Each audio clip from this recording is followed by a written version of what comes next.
the turbocharger works with the engine. An engine without any forced induction device is a naturally aspirated engine. The air is pulled in through an air filter by the suction force of the piston. Then it gets mixed with the fuel, compressed, and gets ignited. With the turbocharger introduced, the exhaust gas from combustion turns the turbine wheel.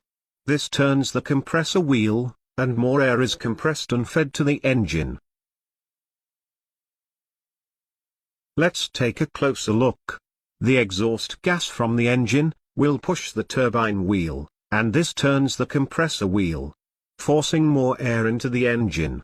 According to gas laws, for a constant volume, increasing the air pressure will increase its temperature.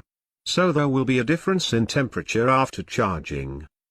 Forcing this air into the engine can reduce efficiency and cause knocking. In order to cool this air, an intercooler is introduced. An intercooler is an air-to-air heat exchanger device, which helps to cool this air before it enters the engine. So introducing an intercooler into the system will increase the charge density by cooling the air, and provides volumetric efficiency. In conclusion, a turbocharger will provide more air to expand on combustion, and produces more power. A turbocharger is nothing but a centrifugal compressor. The principle here is forced induction. It's the process of forcing compressed air into the intake for combustion.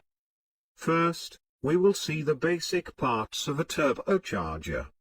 A turbocharger consists of a compressor housing, compressor wheel, turbine housing, connecting shaft, bearings, and oil seals.